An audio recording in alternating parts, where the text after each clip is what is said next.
भारत भूमि के किसी भी हिस्से में जब विकास कार्य हमें दिखाई देता है तो हमारा हृदय बहुत ही प्रसन्न हो जाता है। सरदार वल्लभ भाई पटेल की अधिकाधिक गुजारिश किए जाने के बावजूद भी डॉक्टर हरि सिंह जम्मू कश्मीर को भारत में विलय नहीं किया। कुछ समय बाद ही पाकिस्तान की तरफ से पाकिस्तान सेना और सिविलियन गुरिल्ला युद्ध प्रणाली की पद्धति से जम्मू कश्मीर पर चढ़ाई कर दी। ऐसे समय पर हरि सिंह आदरणीय लेट जवाहरलाल नेहरू के साथ शिमला समझौता किया कि ये प्रदेश भी मैं आपको सौंप रहा हूँ, करेंसी सेना आपकी होगी और कुछ आधिपत्य हमारा भी रहने दो, मगर जम्मू कश्मीर आज से हिंदुस्तान का है। इससे पहले हरि सिंह और अंग्रेज़ों के समय में भी विचार विमर्श के बाद कुछ समय अंग्रेज़ों ने भी वहाँ पर शासन किया। ऐसे समय पर उन्होंने सपना देखा था कि जम्मू से लेकर के श्रीनगर, लेह लद्दाख, बारामूला हर जगह हम ट्रेन का जाल बिछा करके, रेलवे पटरी का जाल बिछा करके ही दम लेंगे, मगर अंग्रेज सफल नहीं हो पाए। रही बात 1947 के बाद हिंदुस्तान में विलय होने के बाद जो हमारी सरकार 60 साल तक शासन की, उसकी निगाह इस तरफ नहीं गई। शायद विकास से वे कुंठित हो जाते थे। 1983-84 में एक बार कागज पर इस तरह का नक्शा बनाए थे, उसके बाद वे फिर भूल गए। शासन आया अटल बिहारी वाजपेयी का। अटल बिहारी वाजपेयी जो हमारे भारतवर्ष के प्रत्येक नागरिक के हृदय में हमेशा वास करेंगे। उन्होंने विचार किया कि जवाहर टनल जो 3 किलोमीटर की एक पहाड़ को काट करके टनल अंग्रेजों के द्वारा बनाया गया था, उसी से 12-14 घंटा में हम श्रीनगर पहुंचते थे। 1-2 टनल और जो इस समय 6-7 किलोमीटर का है, अर्थात 14 घंटे से के बजाय अब हम 6 घंटे में रोड द्वारा पहुंचने लगे। बाई एयर तो हमेशा आते जाते थे। अचानक ट्रेन का भी सपना अटल बिहारी वाजपेयी के हृदय में जागा।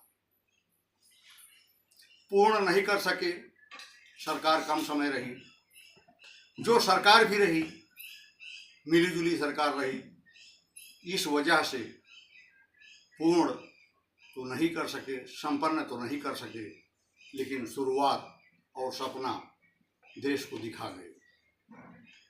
उसके बाद विकासशील से विकसित राष्ट्र बनाने वाली एक ऐसी सरकार आई जो कसम खा करके आई कि हम 10, 15, 20, 25 साल जो भी शासन करेंगे केवल विकास के लिए करेंगे, और उस सपने का पूरा करने का प्रण ठान लिया।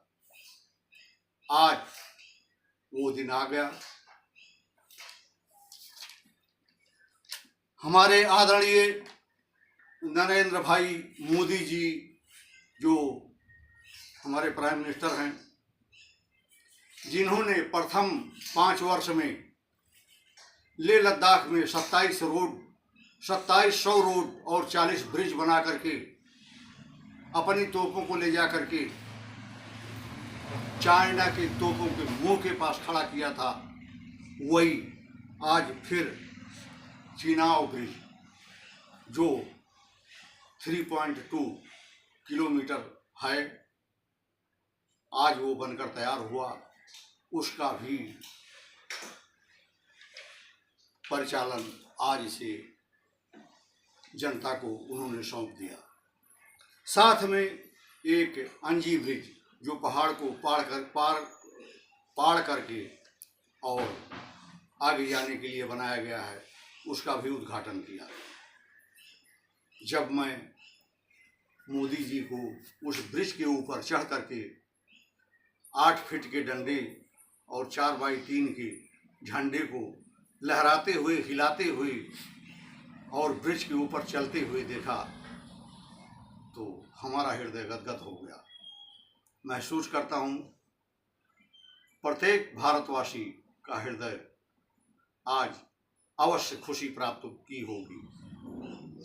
जिन जगहों पर 1947 से लेकर के आज तक सरकार की नज़र ही नहीं जाती थी, जैसे पहले प्रथम पंचवर्षीय योजना में 2014 के बाद 5 वर्ष में आसाम से अरुणाचल प्रदेश को जोड़ने वाला बोरीबिल ब्रिज का उद्घाटन किया था, तो इसी तरह से वहाँ भी झंडा फहराया था, झंडा लेकर चले थे और सबकी खुशियाँ सबको प्रदान करके खुद काफ़ी प्रसन्न हुए थे।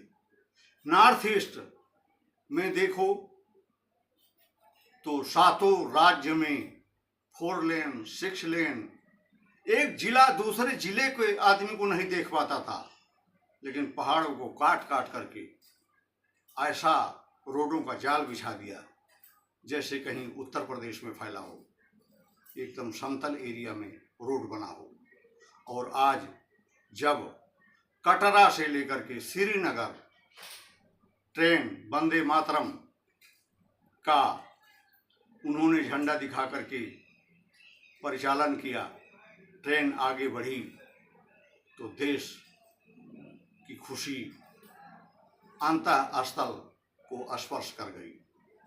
के साथ मैं आप सबको बताना चाहूँगा कि ट्रेन से भी हम कश्मीर के किसी भी हिस्से में जा सकते हैं, रोड से भी हम कश्मीर के किसी भी हिस्से को स्पर्श कर सकते हैं, और बाई एयर तो जा ही सकते हैं।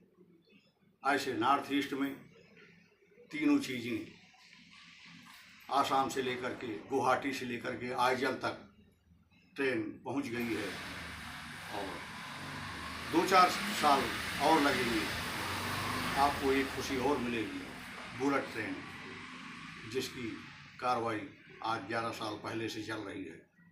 शायद मोदी जी ही अपने हाथों द्वारा उसे भी परिचालित करेंगे, यही हमारा विश्वास है। विकासशील से विकसित भारत होने के इन कदमों को देख करके मैं आप सबको कहना चाहूँगा कि आप हमारे साथ कहें, जय हिंद, जय भारत।